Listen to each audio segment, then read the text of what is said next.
Hi, I'm Jen. I'm Managing Director at Moriyama. We are a Platinum Umbraco partner based in the UK and in the US. This is my second time at Codegarden. Last year was my first year here.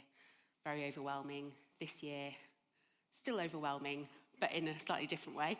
And this is my very first time talking at Codegarden, so please be kind. And I'm Martin Hoyle, so I'm Technical Director, founder of Pixelbuilders, so we're a gold partner agency based in Leeds in the UK. It's also my second time at Codegarden, and it's my first time speaking ever to an audience, so thank you.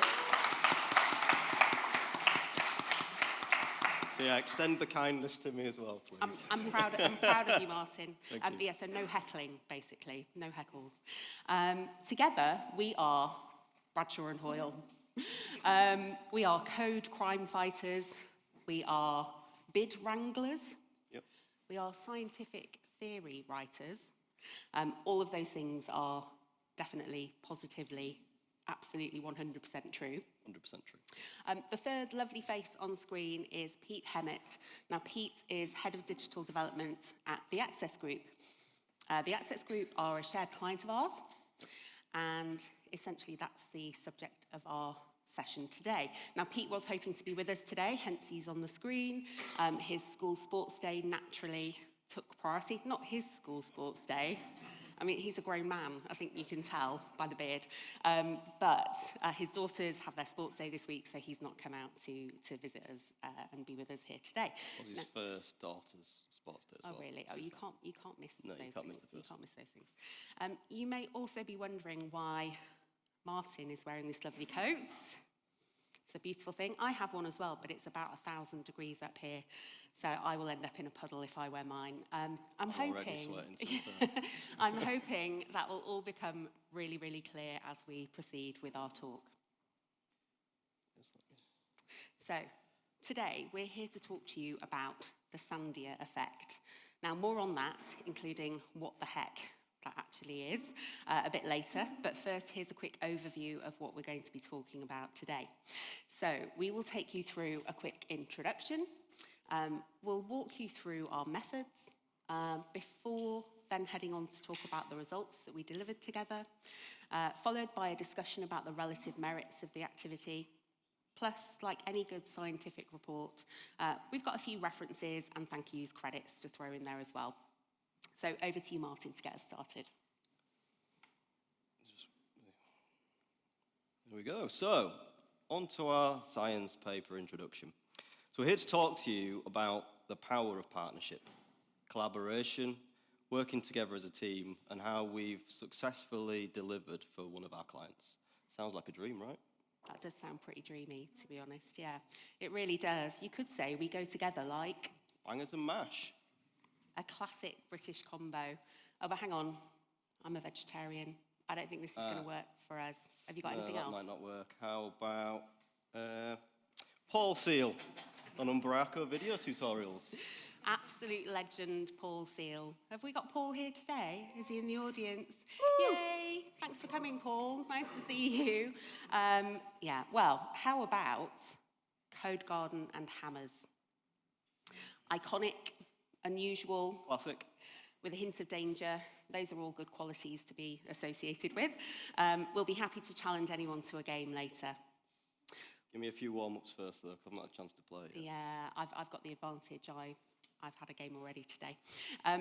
Or we could say that we go together like platinum and gold. Are we moving on to the next one? We're moving to the next one. You could say we go together like platinum and gold. Now, that is a really great combo. It just exudes quality, quiet luxury, credibility, reassurance. I really love that for us. Don't know about you. Yeah, I think platinum and gold, it is, Jen, to be fair. Great. So, I'd like to start by asking a question. Who here has heard of the Sandia effect? Come on, hands up.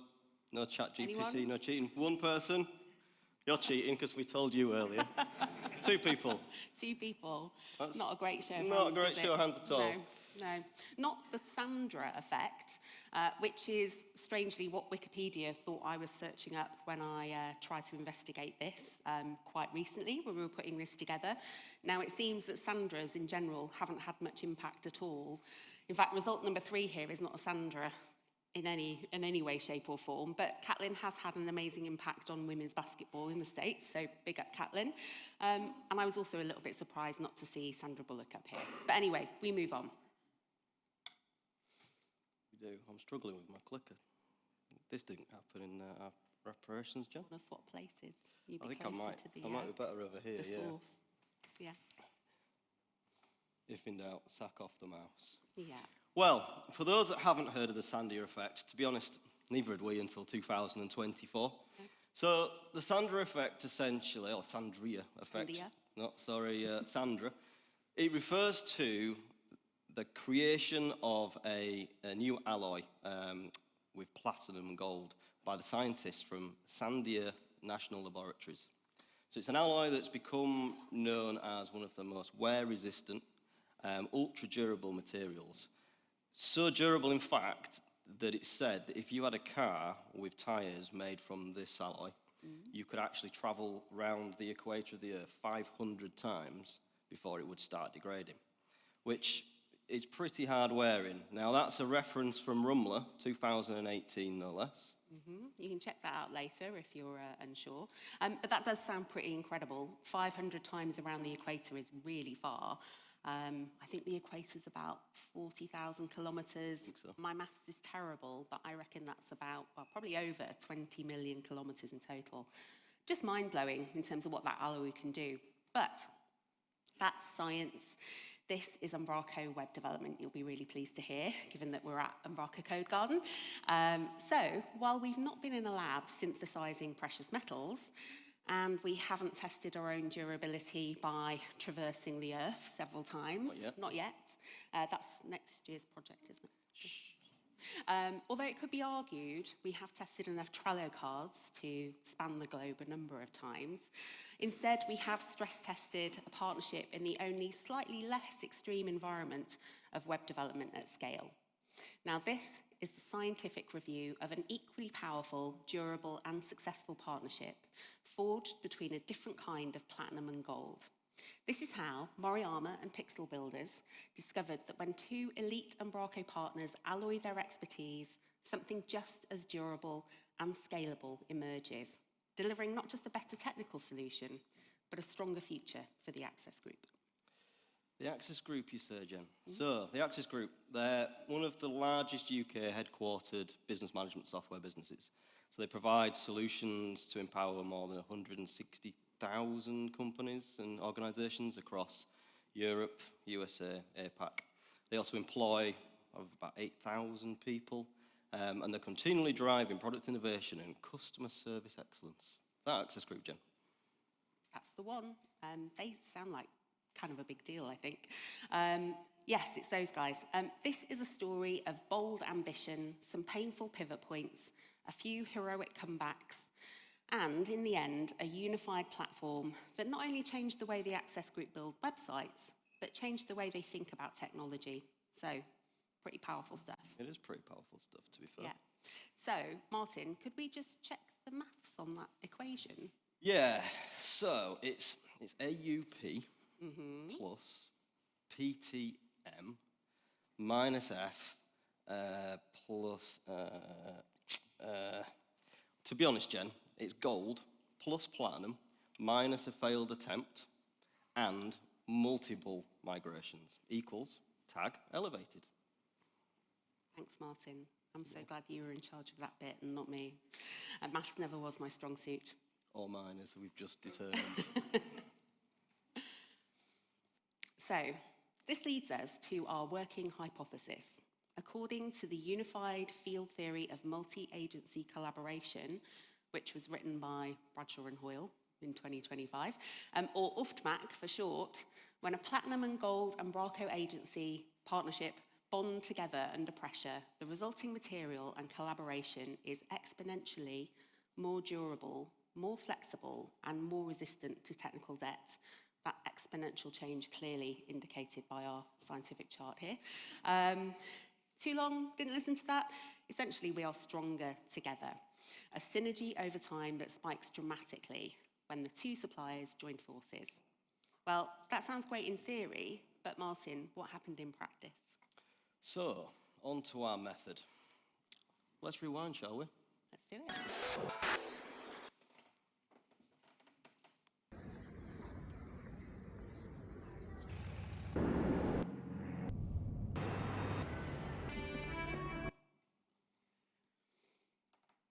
So, in the beginning of the story for this science report is the Access Group. So they had multiple standalone and isolated websites in the digital portfolio. So as you can imagine, that's going to need quite a lot of design, development, maintenance, deployment, testing for each individual site.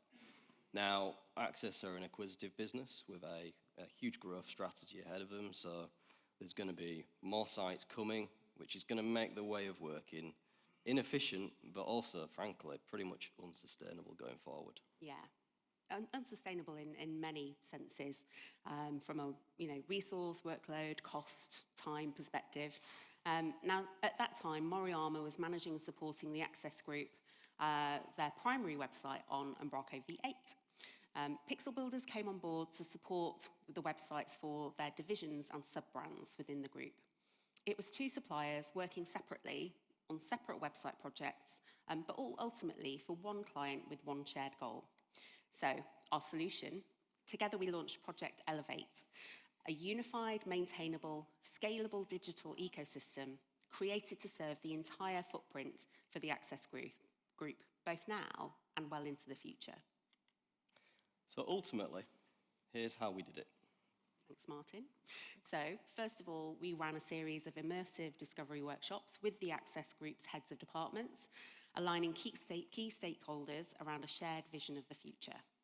Yep, and we designed a component-based design system using Figma, which leveraged the atomic design principles to ensure design consistency.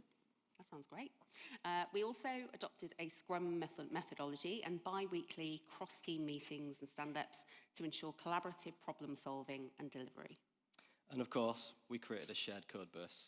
So there was a centralized Git repository, both agencies could contribute, peer review, co-develop. Nice. We defined shared user stories between us and a version strategy so that updates could be effectively merged, tested, and released really smoothly. And we solved, to be honest, a massive data problem. Yeah. With a growing number of websites, each with different content schema, we wrote a collection of automated migrations that could detect, transform, and standardize content structures, some of which hadn't been touched since the late Jurassic period, Umbraco 8, into one unified schema, removing the need for our client to rewrite or manually re-input content manually. Now, this was more than just a rebuild project, according to Pete and his team. This was a complete reimagination of processes, tooling, and collaboration, driven by the strengthened knowledge and experience of a gold and platinum Umbraco partnership working together. No pressure then. We better not mess this up. No pressure at all. Yeah. So, Martin, could you talk us through attempt number one? Sure thing. So, attempt number one was Razor class libraries and a code-first schema. So, Moriyama developed in the initial, which, in our opinion, to be honest, is still a very intuitive proof of concept for the Elevate project. Now, that was where each component and block had its own Razor class library and its own NuGet package. That meant that each could be individually installed on any particular site and rolled out really easily. Then there was the creation of Umbraco objects, such as document types, data types. They were done via the API.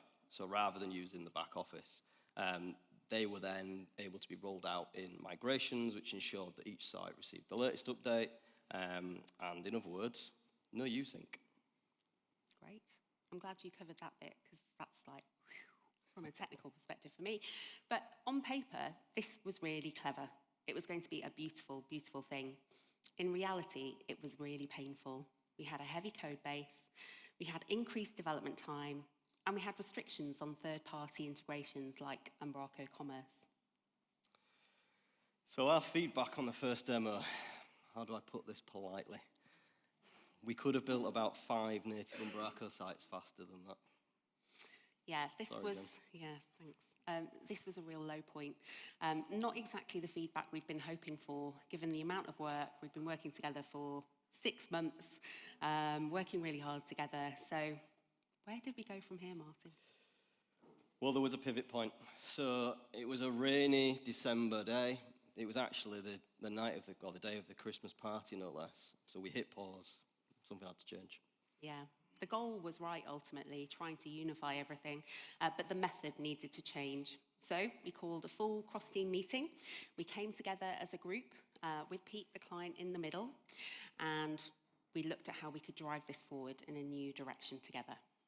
Yeah, and we decided we could try and salvage some of the existing like group sites, V8 site, because that had the schema that we were going to need, or most of the schema we were going to need, and it essentially could sort of form the base of the foundation for what was to come, really. Yeah, absolutely. Then we also drafted in Moriyama's Nick Remington, go Nick, alongside the team at Pixelbuilders, who recognised the value in using something that already exists for schema management. So we abandoned the code-first schema approach in favour of, you guessed it, usync. Yay! Now, around this time, Kevin dropped usync roots, and it was like he'd heard our cries for help. Usync roots allowed us to separate the base config from the site-specific patches and meant that the access group site and the Elevate sites could start to evolve in parallel. So, massive thanks to Kevin for this. Kevin, stick your hand up. You're in the audience, aren't you? Yep. Thanks, Kevin. A very big thank you, Kevin. Thank you. So for the second time in the project, after stripping out the code-first mechanisms, a new demo was presented. And to be honest, this time the potential was clear. So new sites could be spun up and new features could be developed really quickly. Yeah. Which brings us on to attempt number 2, which we've titled As Simple as Stack. So this time we've got minimum projects required and NuGet packages. So they had their own responsibilities, base sites, blocks, core, and then submodules for things like news, SSO, commerce. We had Azure DevOps pipelines and deployment packages, and along with shared libraries, a much more streamlined update process. Yeah, thanks, Martin. But it wasn't just the tech that changed at this point, it was the culture too. This was a real collaboration, less hands-off in terms of our involvement with each other, more hands-on. A real alloy was beginning to form. Yeah, working as one big team. So the next part is the scariest part, which essentially is the data migration, which I'm sure many people in this room will attest to data migration as being the hardest part. So at this point, Pixelbuilders, we had 4 of the Access Group sites running on V8, and we had to try and find a way to migrate them into this centralized Project Elevate. And that really wasn't going to be easy. Was it, Andy? So Project Elevate essentially meant that we had to build a bespoke migration engine. So that's going to be a new invention, actually, that we're considering patenting, aren't we, as the MIG R8R3000, essentially the Migrator 3000. I've only just got that joke now, as we're saying it out loud. Yeah, I worked it out on the plane as well. Not so quick on the uptake. So think of this essentially as like a transformation factory, which used usync migrations to convert grid to block grid and nested content to block list. Nice. Then we developed a code-first engine, essentially, to remap the schema and transform the data. So each document type had mappings for properties as well as plug-and-play transformations. We flagged legacy content, triggered custom Umbraco health checks, and watched essentially a new site build itself right before our very eyes. Now, any questions on this, please speak to Andy Wu. Hands up, Andy. He'll be able to answer it far better than you or I will, I think. Yeah, I think Martin and I might, well, probably me more so than you, but we'll run out of talent very quickly with any tricky questions. But yes, please do reach out to Andy, who's here on the front row today, or Nick Remington. Nick had hoped to be here with us, but he's unavailable this week. And you can access these guys via the QR codes, obviously. Yeah. Okay, at this point, we also wanted to mention DevOps and infrastructure, the unsung hero in this tale. Now, Moriyama created public ARM templates for consistent infrastructure, which are now used across more than 10 access group sites and counting. This ensured everyone, the access group, Pixelbuilders, Moriyama, could all work together across the same setup. So huge shout out to Aaron, our head of DevOps and infrastructure, for setting all this up. Nice one, Aaron. Stick your hand up. Here he is. Now, we weren't just aligning code, we were actually aligning the cloud. So as per any good science report, what were the results? Did it really work, Jen? That's a good question. Yeah. So let's look at the outcomes of our experimental collaboration. So rollouts became faster and easier. Changes, they could be made and then applied everywhere, reducing the time and effort on repetitive work and increasing the ROI ultimately. Nice, yeah. And those divisional budgets, which previously had just been used to fund local, individual pieces of work and projects, could now be applied to fund localized work, but also support and benefit the whole group too. And our partnership enabled smarter use of time, money, resources, and people. And if there's any doubt about that, you can just refer to this fantastically robust chart that we have here about our happiness, collective happiness before and after. Although, Martin, are you okay? I'm still recovering from attempt number 1, if I'm honest. Yeah, should we move on from that?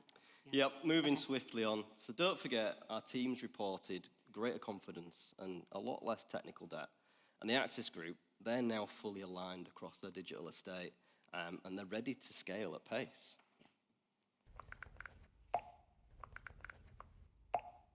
So Deep from the Access Group, he said that Project Elevate, it shifted our mindset from bespoke build to platform thinking.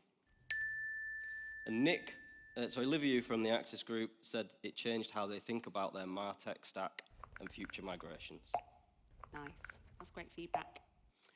Nick from Moriyama said that Elevate highlighted how well we can work together collaboratively and that this feels like a real solid foundation for the future. Ollie from Pixelbuilders highlighted the stronger, more consistent code base that we delivered together and that working in this way has allowed us to deliver to the highest possible standard. Well, thanks to the team and the client for all those kind words. Yep. It really felt like a one-team approach. But obviously, we had hoped Pete was going to be here today. We did. Sadly, could not be with us due to sports day. He may be in the dad race right now, possibly, who knows. Or streaming it online if he's sat at the back. He might be. But yes, so what was the client impact? Well, we'll leave this bit to you, Pete. Yep, over to you, Pete. What Project Elevate's brought to the Access Group is just a lot of consistency in our websites. So before, what we had was a very disparate set of websites, and it meant we had to always develop each website separately, which caused delay in time and obviously extra cost, because every time we wanted to do development, we had to do it individually 12 times onto our individual sites. What Project Elevate has brought us is a lot of that efficiency and consistency, both in terms of how we develop, the speed we can get to market, the cost of that development, and then the consistency of brand and experience across all of our websites for our users.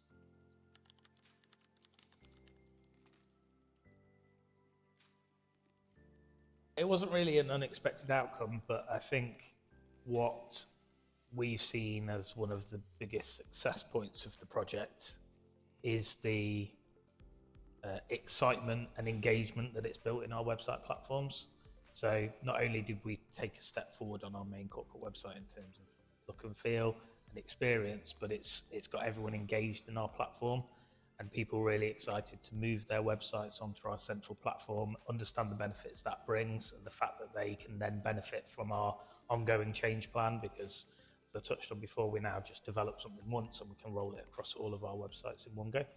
So that's really engaged the wider business and seeing the benefit of, rather than keeping their websites separate and not centrally controlled, is actually a huge benefit to them to bring it into the fold and benefit from Project Elevate and our component library that we built.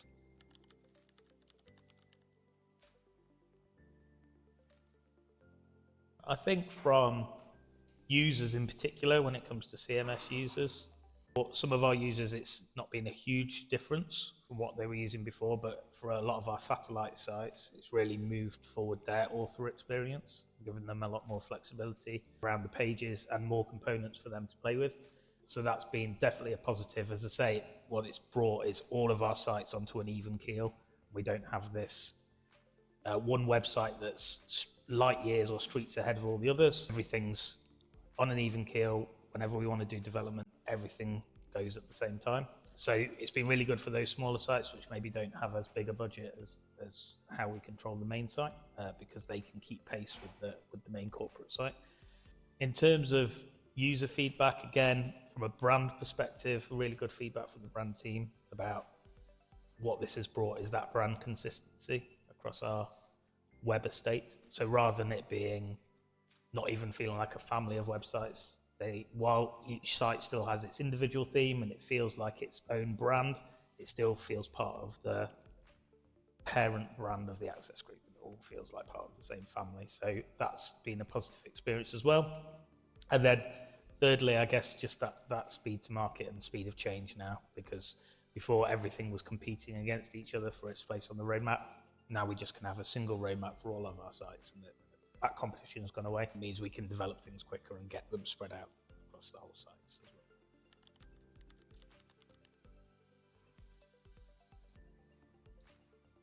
I think what Project Elevate has unlocked for us is it's showcased our ability to develop at scale, and it's probably raised the perception of our team and the perception of the agencies that we work with on Umbraco in terms of what we can deliver and the capabilities that we have. So it's definitely opened up new opportunities in terms of other projects that we can work on and how we can develop those. I think what it's also done is it has fundamentally changed how we manage our change roadmap. So as I said before, there were individual retainers for individual sites, and they were driving their individual change plans. Now we just have one change roadmap. We have one central point into our two development agencies, and it's really clear now what the process is, and there's no debates or arguments or confusion about who's asking for what. It's just made it really simple and streamlined.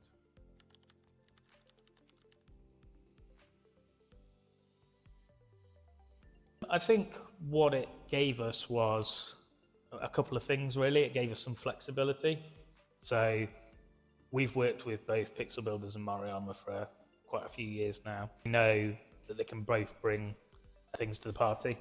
And it wasn't a case of necessarily one agency does one thing and one agency does the other. It was more about coming together as a collaboration and getting the best out of all the worlds that we've got. So Pixelbuilders obviously have the design element and the front-end build, but when it came to Umbraco development, it was very much working as a team and key members of both Moriyama and Pixelbuilders getting their heads together to kind of find the best solutions for the issues and problem statements that we were finding along the way. So I think what the benefit for me was, if one team was super busy, we had the flexibility of being able to call on other resource, but what it also gave us was that kind of group think ability to kind of really sound ideas off each other and find the best solution, rather than it just being on one person's shoulders.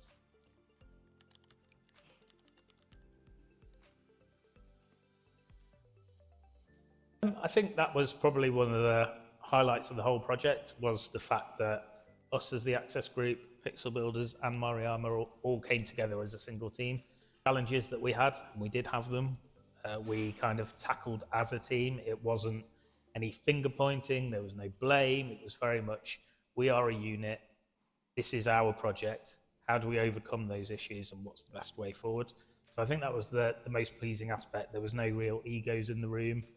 It felt like it, while there is obviously always a slight client agency relationship, it felt like those silos were broken down, and certainly between the two agencies of Moriyama and Pixelbuilders, there was no shoulder barging or anything like that about who should do what. It was very much like, whatever needs doing for the greater good will all come together. So that was a really pleasing aspect.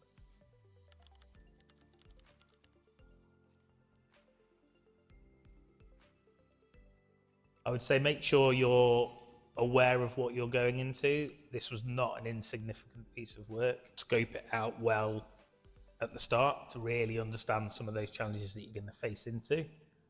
But for all the effort that went into it, the benefit's definitely been there at the end for us, because yes, there was some short-term pain. We had to de-scope certain things on our change roadmap in order to get this delivered, which is hard to explain to the wider business sometimes, because this is very much a technical project. Not everyone understands the benefits that they're going to see at the end. It's not something super visual that you're taking someone through. It's very much a technical enabler which has some visual aspects, but it's not saying we've delivered this brand new capability for you, or we've delivered e-commerce for you or something. It's very much like a technical project which you have to try and get business leaders to understand. But now we're reaping the rewards, and you can really see, as I said before, the speed of change now, the scale of change that we're able to do, and the fact that we can just keep all of our sites aligned with each other in terms of the experience we can deliver, and no one's being left as a poor relationship. Thank you, Pete, for those very kind words and for his candid feedback there. It was quite long, wasn't it? I think it was about 7 or 8 minutes, which definitely filled up a chunk of our time. But I think if we do, we got some popcorn. There is some popcorn along the front row as well, for the lucky few that got here early. And I think if we do this again, when we do this again, we'll probably distribute that through the presentation. But that one team, no ego sensibility has been felt so clearly by everyone involved, and this has been really critical to our combined success. And on a completely unrelated note, I have that blue armchair at home. So we're even aligned over furniture choices. This is just brilliant. I think that covers it for the results section of our scientific paper. So now on to the discussion. Now, as with all new ideas, this was a learning experience for us all, as Pete indicated in the video. Yep. What we now know is that suppliers, partners, agencies can collaborate, not compete with each other. And when we do, the results can be remarkable. We are stronger together. But also that collaboration beats cleverness. Thinking back to attempt number 1 again. So leave your egos at the door. I think this is a really key point, particularly at Codegarden. So Umbraco's friendly reputation, it's more than just marketing. It's generally enabling and nurtures this kind of partnership. When you use it, specifically actually when you use the tools from the community as well. Yeah, absolutely. So Kevin, NewSync, thank you, again. Kevin, again. Also, a component library, it's well worth the upfront investment, because when a design system really works, your client will just start using it. And that's what we found. Without being asked, told, made, all of a sudden their other brand teams start using Figma and creating all of these component libraries as well. So that's a big takeaway for me. Yeah, it's made everything so much smoother. And arguably, most importantly, change is okay. Well, obviously when it makes things better. But don't be afraid to start over if you need to. Because we'd be lying if we said that everything went perfectly. It definitely did not. Our initial technical architecture had to be revised when we realised it would limit future Umbraco upgrade possibilities. In other words, our MVP became our WTF. I've practiced so many times, I'm not saying that out in full. It's fair to say that we underestimated the importance of onboarding the right team structure from day one. So that was a key learning for us. But that's okay, because we looked, we listened, we learned, and we adapted together. And we ended up with a solution that worked not just for the Access group, but for all of us collectively. So I think the real question is, would we do it again, Jen? What do you reckon? Yeah, absolutely. 100%. Yeah, we would. Yeah. Definitely. Absolutely. And that's not just what Martin and I think. Here's what the team had to say as well. So Deep from Access highlighted that transparency, willingness to co-create, and mutual respect for each other led to better decisions overall. So bravo. LiveView from Access reflected on the distinct strengths of each partner agency. Yep. Now, we also heard from our teams as well, didn't we? Andy from Pixel Builders loved working with Nick, don't we all, and collaborating on this solution. Doesn't that make your heart sing, Martin? It does, and the truth is, we will be working together again. In fact, we are working together again. Project Elevate, it's only the beginning. It's the foundation of which the Access Group's entire digital estate now will continue to grow and evolve. So there's going to be more brands coming onto the platform, more capabilities like Umbraco, Commerce, Engage, they're going to be layered in. And the partnership actually between Pixel Builders and Moriyama, I think that's going to strengthen based on the new challenges and growing to meet them. Yeah, absolutely. So the next time you see a gold or a platinum or even a silver Umbraco badge, don't think status or how many credits someone's buying. Think potential energy. Because when we work together, we're not just better, we're virtually indestructible. And no, we haven't made our way around the equator 500 times, but we have built something that's almost just as hard to wear out. Now, before we wrap things up for you, we do have a little test for the audience, don't we? Who doesn't love a little bit of audience participation? So, Yeah, the test. I nearly forgot about that. yeah. So this is where you folks all come in. Let's find out, are you ready to embrace the Sandia effect? Are you collaboration ready? Carefully consider your answers to these 3 questions. Okay, question 1. When your client sends you a brief entitled ASAP, we love those, don't we? Do you A, share the brief with key project stakeholders, panic in mutual harmony for a few moments before ideating on solutions together?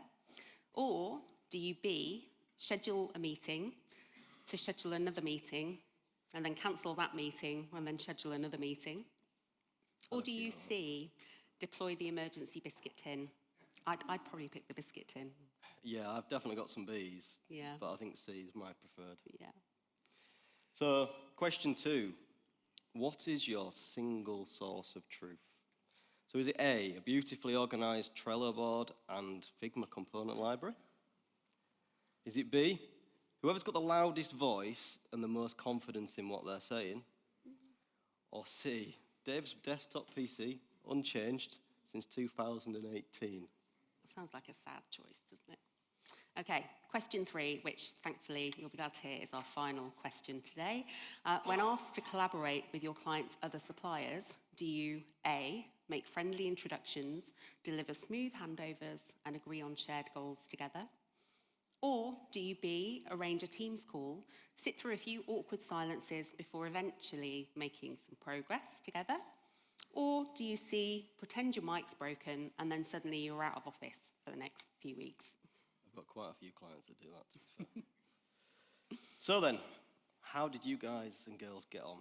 Now, if you scored mostly A's, hands up for those that got mostly A's. We got A some couple? A's in there? So well done, Yeah. you collaboration champions. Mostly Well done. B's. Any B's in the audience? No one wants to admit being No, a B. Admit it. Well, you would have the tools, you just need some confidence. Any C's? Come on, there must be some C's. Yes, Yeah. Adam, you're a C. Was it the biscuit tin that swung it? Yeah, it was, wasn't it? You need to embrace the Umbraco spirit of friendliness, mate. Well, Martin, I don't know about you, but I think that just about wraps things up for our scientific report today. So it's just a case of saying a few special thank yous to the Access Group, our shared client, who obviously brought this all together, our amazing teams at Pixel Builders and Moriyama, for all of their hard work and dedication. Umbraco, obviously, for giving us the tools to work with and the opportunity to come and share this story with you today. Yep. Kevin Jump, once again, for using roots. And of course, science, because, you know, there's plenty of science in this report here. I also wanted to say our sincere thanks to the Pixel Builders marketing team, especially Rachel and Melissa. They're not here today, but they will see this recording, for all of their fantastic work in pulling this presentation together. Without them, this would have been a very, very short talk. It would, yeah. It would, yeah. But wait, we forgot the references, Jen. Thank you. Got to Thank have you the for that references. reminder. Yes, sorry everyone. Now, if you wanted to confirm our references or peer review any of our findings, please refer to the list above or use the links on the next slide to read more. Over to you, Martin. Yep, thanks, Jen. So that essentially concludes our completely genuine, not at all made up, wiki page, which you'll be able to go and have a look and sort of confirm what we're doing, to learn more about the UFMAC in all its glory. UFMAC, I love that acronym. Now, on this list here, one of these things is not like the others. We'll leave it to all of you to decide which one. Yes, you can connect with us via these links and read more about that rigorously tested UFMAC theory via the link on the screen now. We really hope you've taken something useful away from this session, even if it's just that Sandra's are not well represented on Wikipedia. Yes. And that Dave's desktop PC probably needs an upgrade. We hope you leave this session with a newfound appreciation for how when we work together towards a common goal, we can really embody the spirit of Umbraco friendliness and deliver something that's greater than the sum of our individual parts, helping our clients to maximise their investment, get the most out of their experts, and really push forward with their Umbraco solutions. So thanks, everyone, and enjoy the rest of Codegarden. Thanks, everyone. Thank you.